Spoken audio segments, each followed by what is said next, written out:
From the EPAWA headquarters in South Allentown, Pennsylvania, it's time for Weather Weeklies, an informative video of the ins and outs of weather that affect you most in the EPAWA coverage area.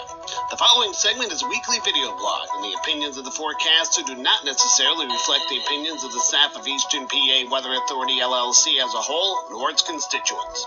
Without further ado, here is meteorologist Bobby Martrich with Weather Weeklies.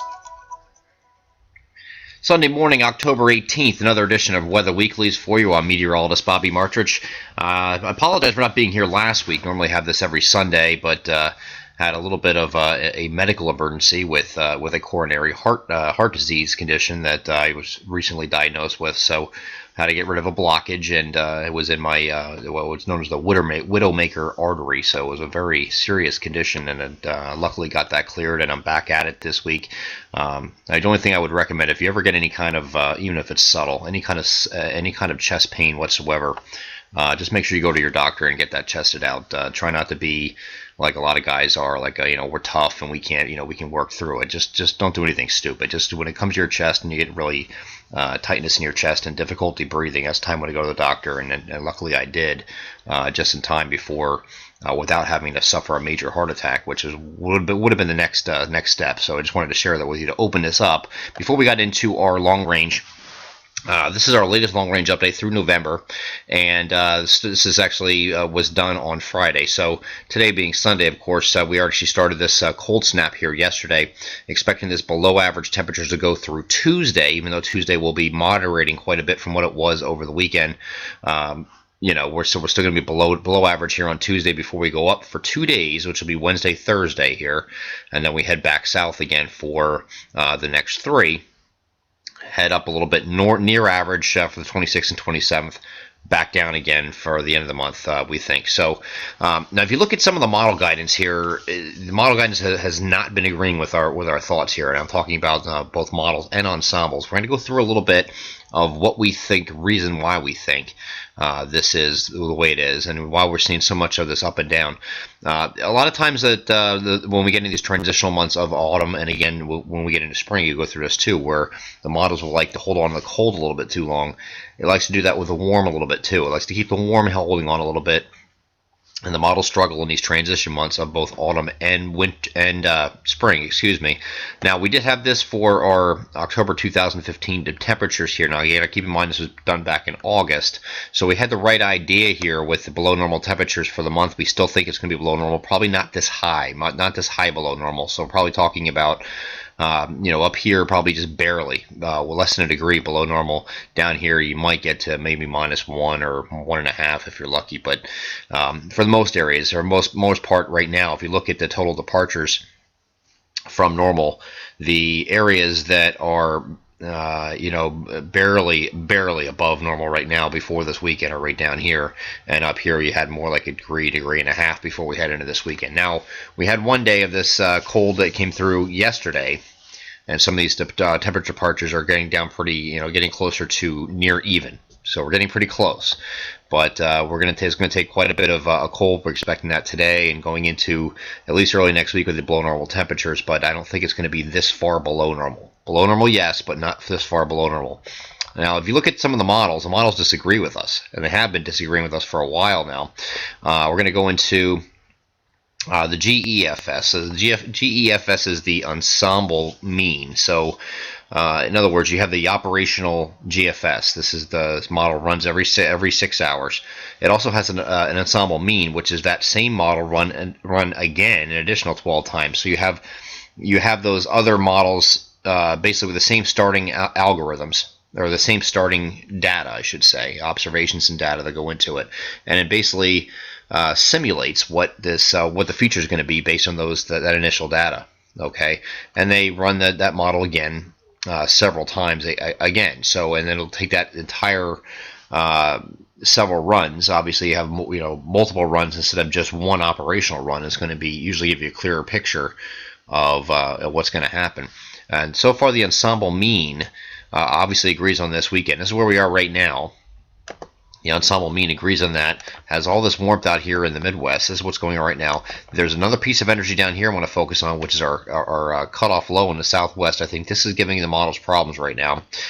Tropical activity or potential tropical activity either here in the Caribbean and also another one showing out here on the GFS. So those things are giving the models trouble. And then you have this low up in the Aleutians here, which would promote a trough in the east.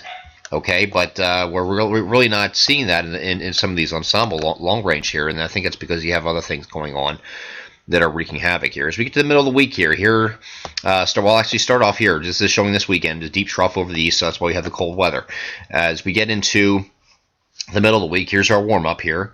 Okay, this is our warm temperature, so you can see our cutoff low here in the Southwest here.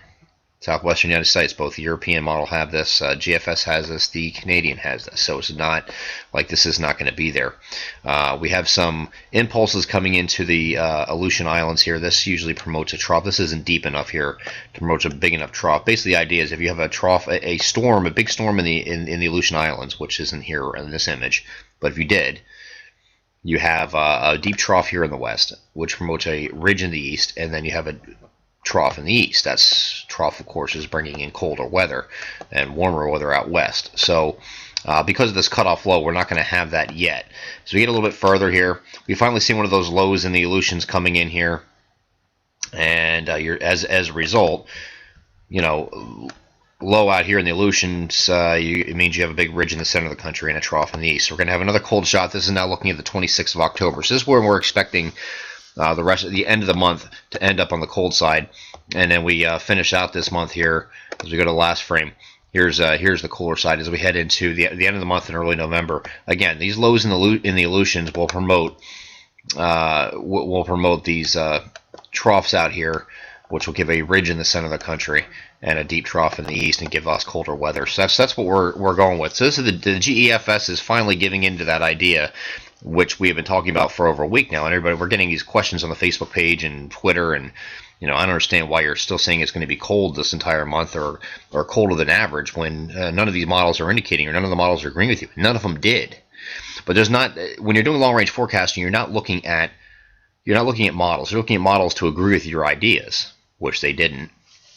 But you're looking at observational things and theories, physics theory. Okay, so even though no model showed what we were talking about, we stuck with it, and it looks like they're starting to come around. At least the GFS is starting to come around with this idea. One of the reasons we're having these lows in the Aleutian Islands here, though, and this is important too, this is because of some recurving typhoons out in the Pacific. We have one that is hitting the Philippines right now, expected to recurve, and you got one further east that's expected to recurve. So you have a couple of these.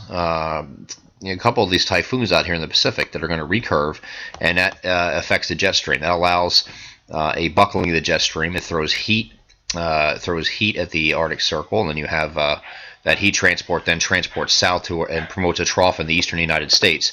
Here is the difference between in days 11 to 15. So this is looking at the end of the month of October. The differences between the models are astounding. This is a look at the GFS ensemble showing very cold in the east here, while the European model is saying no, it's going to be very warm. Of course, we have been siding with this all along, and this is finally coming on board to our idea. European model hasn't budged yet. There's some reasons why that's not doing it. So we get into why the models are disagreeing. Again, the models are having a tough time with the pattern because of the transitional months of autumn. We just talked about this in the beginning of the video. They always struggle when it comes into the transitional months, when you're going from very warm to very cold, or in the case of spring, you're going from very cold to a warmer regime. So it wants to hold on to the cold a little bit longer in spring. It does the same thing in autumn. It wants to hold on to the warm a little bit too long, and it takes a while for them to catch on. So anything really long range, you don't really want to pay attention to yet. Especially with tropical development, because it's really all over the place with that. Hurricanes and possible development in the Gulf of Mexico, 8 to 10 days. There's still something shown there, but the models have backed off of that. GFS is when he put something off the eastern coast of the United States. I don't think that's going to be there either. Of course, we're going to watch that as well. Some cutoff lows, most notably in the southwestern contiguous United States. We just showed you in that previous graphic there. where that was. That's also messing with the pattern. And then recurving typhoons in the Pacific. It doesn't know how to handle all this energy going on at once, and it has a little trouble with that. Speaking of the energy and the tropical concerns of the Gulf of Mexico, some questions were posed about this. I don't see this being an issue. This might be an issue for as far as rainfall, maybe tropical depression type, maybe even tropical storm for anywhere from the eastern Texas coastline here all the way to Louisiana. Somebody's going to get some in here is going to get some decent rain out of this, but that's pretty much it. So that's the only thing we're dealing with, the tropical concern. Nothing that's going to affect our pattern here per se. And then there was some of the GFS was showing some energy off the coast here, down near the Bahamas, or just coming from the Bahamas area, heading up, threatening the eastern U.S. seaboard. It has since backed off that idea. Still has something lurking out there. I don't think that's even going to be there. So we're really not concerned about anything in the tropics whatsoever. But we'll keep an eye on it just in case. You can never say never with the weather, of course. And then we get into our November forecast. We're still going below normal in October, and although albeit only slightly below normal, still going to be below normal nonetheless. And we had in our autumn outlook also had a warm November. No reason to change that right now using our analog years. Now we're going with different analogs for the rest of the fall than we are in winter. And there's a reason for that, just because we look on what's going on right now observation-wise. We have a strong eastward propagating MJO. Okay, that's starting in phase 1 and 2 for November. So when you're looking at that, what years match up to that, that are El Nino years that match up to the current pattern and match pretty close to where the pattern wants to go. The two closest matches to that would be 1987 and 2009. Okay, now again, this is only fall. This has nothing to do with winter, so don't go looking at winter statistics. I already heard people doing that. Well, how much snow do we get in 87, 88? Well, who cares? That has nothing to do with right now. Or how much snow we had in 2009, 2010. We had a lot of snow that year, but doesn't matter for right now? No, it doesn't, because this is going to change. We actually favor, as we get from December and beyond, we're favoring a 1957, 1958 winter still as our #1 analog. And this is just temporary, short-term stuff here with a where the QBO is right now, and there's a lot of things that go into this. But right now, these can change. These anomalies change.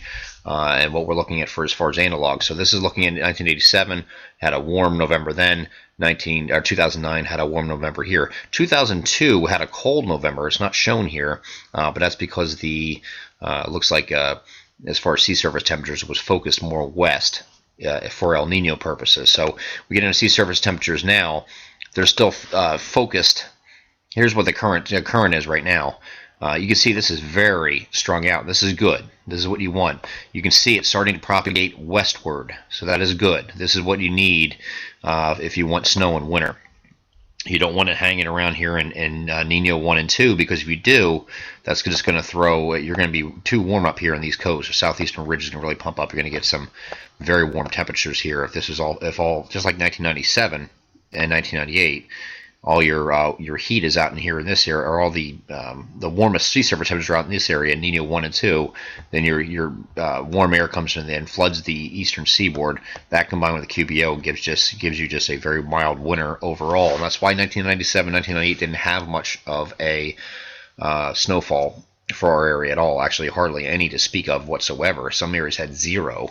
So. All right, others were just very dangerously close to zero. So you see, what you want to see if you want you want to have a good winter. You can have the strong El Nino, that's fine. You need this area of greatest warming is right now right in here to continue to propagate westward. So you want the best focus of this to be out in this area. Okay, that'll be good. You also have a very warm waters out here, which should be very good conducive for a very strong and juiced southern jet stream. And you also still have the warm PDO here up in the northern Pacific. So there are a lot of factors go into this that we're looking at. There are just which is not one true analog. I can't sit here and say, well, 1957, 1958 is our #1 analog, so it's going to do exactly what it did that year. I don't think so. There's some rules there's some things that are different, there's other factors that are different, and to pinpoint this exactly and say, well, it's going to follow this winter exactly, is not very smart, because there's some things in here like the PDO and other things that are factoring in. The things that are different. Blocking up here is going to be different. There's going to be a lot of things different this year that we really don't have a true analog exactly of what's going to end up happening. But as far as what we think is going to happen as we get this other graphic, this is the last graphic I'm going to show you. This is a lead 500 millibar heights based on the SAT forecast for January, February, March 2016. I do think we start off mild in January. Very good confidence in that as far as how December pans out. December should be a mild month. That doesn't mean you can't get any snow in December. What that means is the majority of the month as a whole, if you average at the end of the day, at the end of the month, is going to be below or above average as far as temperatures are concerned across our coverage area. I do think we transition at some point in January, whether that's early or late, remains to be seen. I'm leaning later. I do think we finish above normal here in January as well, but maybe only slightly above normal because we start transitioning at some point, probably in the second half of January.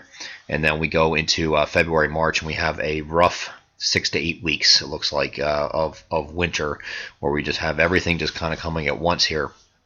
I still think that's really a good possibility that, before that, we're still going to have a very active southern jet, so we're going to have a lot of storms that are going to be in December, maybe even in January, that are rainstorms, and, I'm not getting any snow. I only got about 3 inches of snow. It's all washed away with all this rain. What's going on? Where's winter? Just remember we said this. It's going to start off this way.